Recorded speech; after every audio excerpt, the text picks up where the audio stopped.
दोस्तों यह video NCERT political science की 12th क्लास की जो पुस्तक है इसके सेकंड चैप्टर पे आधारित है, जिसके तहत इस वीडियो में हमने दो महत्वपूर्ण सब्जेक्टिव प्रश्न का चर्चा किया है और यह प्रश्न आपके बोर्ड एग्जाम के लिए अत्यंत महत्वपूर्ण है।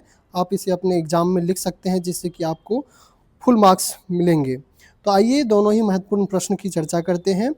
दोस्तों पहला प्रश्न है, क्वेश्चन नंबर 7 है ये कि आसियान विजन 2020 की मुख्य बातें क्या है।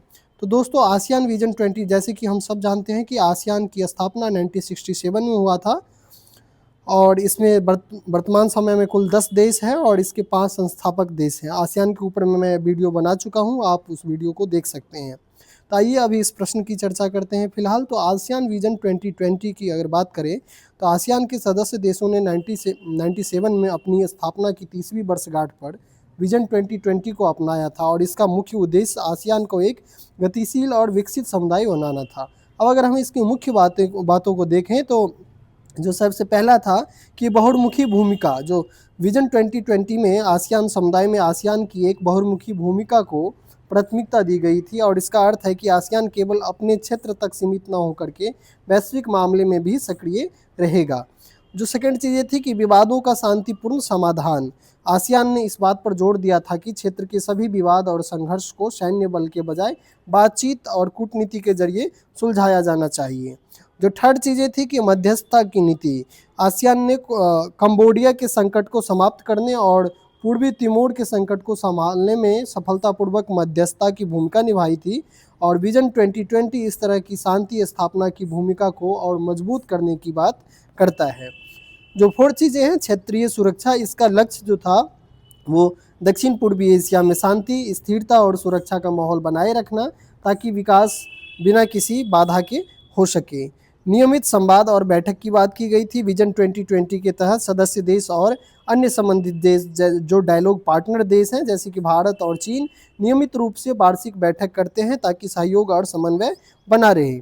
आर्थिक एकता। हालांकि आसियान मुख्य रूप से एक आर्थिक संगठन है, विजन 2020 एक साझा बाजार और उत्पादन आधार तैयार करने की दिशा में कार्य करने पे बल देता है।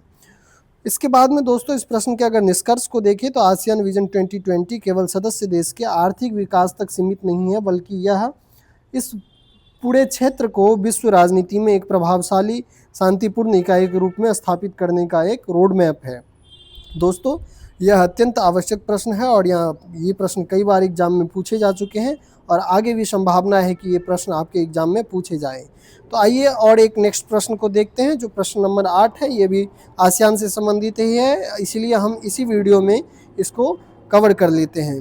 जो ये 8वां प्रश्न है, आसियान समुदाय के मुख्य स्तंभों और उनके उद्देश्य के बारे में बताइए। आसियान के स्तंभ की अगर बात करें तो आसियान विजन 2020 के तहत ही क्षेत्रीय सहयोग को गहरा करने के लिए आसियान समुदाय, आसियान कम्युनिटी की स्थापना की गई जो मुख्य रूप से 3 स्तंभों पर टिका हुआ है।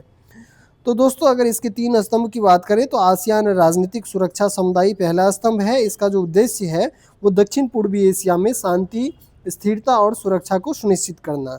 क्षेत्रीय शांति की अगर बात करें तो सदस्य देश के बीच विवादों को शांतिपूर्ण तरीके से सुलझाना, बातचीत के माध्यम से सुलझाना। लोकतंत्र और मानवाधिकार की अगर बात करें तो साझा मूल्यों, लोकतांत्रिक शासन और मानवाधिकार के सम्मान को बढ़ावा देना। और क्षेत्रीय सहयोग की अगर बात करें तो आतंकवाद, नशीली दवाओं की तस्करी और आपदा प्रबंधन जैसी चुनौतियों से निपटने के लिए सहयोग को बढ़ाना। आसियान आर्थिक समुदाय की अगर हम बात करें, इसके अगर उद्देश्य की बात करें तो आसियान को एक एकल बाजार और उत्पादन आधार बेस बनाना है, इनको single market and production base के रूप में विकसित करना है और मुक्त व्यापार को भी बढ़ावा देना है। वस्तुओं, सेवाओं, निवेश और कुशल श्रमिक के मुक्त प्रवाह की अनुमति को बढ़ावा देना है। साथ ही साथ प्रतिस्पर्धा को भी बढ़ावा देना है, क्षेत्र की आर्थिक प्रतिस्पर्धात्मकता को बढ़ावा देना ताकि वैश्विक अर्थव्यवस्था में आसियान की पकड़ और ज़्यादा मजबूत हो। विकास का अंतर कम करना है, आसियान के देशों के मध्य कम विकसित सदस्य देश जैसे कि कंबोडिया और लाओस की मदद करना ताकि पूरे क्षेत्र का समान विकास हो सके। जो इनका जो थर्ड स्तंभ है वो आसियान सामाजिक और सांस्कृतिक समुदाय है। इसका जो मुख्य उद्देश्य है वो एक ऐसा समुदाय बनाना जो लोगों पर केंद्रित हो, पीपल सेंटर्ड हो और सामाजिक रूप से जिम्मेदार हो।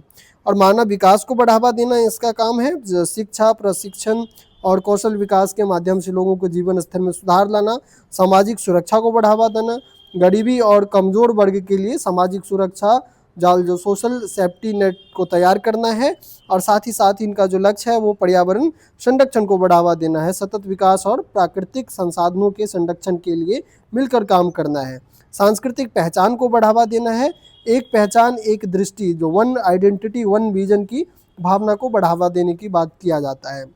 तो दोस्तों इस प्रकार से आप आसियान के 3 स्तंभ को याद रखेंगे। पहला आसियान राजनीतिक और सुरक्षा समुदाय, दूसरा है आसियान आर्थिक समुदाय, और तीसरा है आसियान सामाजिक सांस्कृतिक समुदाय। दोस्तों यह प्रश्न आपके एग्जाम के लिए अत्यंत महत्वपूर्ण है, बोर्ड एग्जाम में जरूर यहाँ से प्रश्न बनते हैं। ये दोनों ही प्रश्न अत्यंत महत्वपूर्ण है, तो इसलिए आप इसे नोट डाउन करें, इस प्रश्न को समझें, याद करें। अगर आपने आसियान के ऊपर में मेरा वीडियो नहीं देखा है तो उस वीडियो को जरूर देखें। मुझे उम्मीद है कि आपको यह प्रश्न उत्तर सीरीज पसंद आ रहा होगा।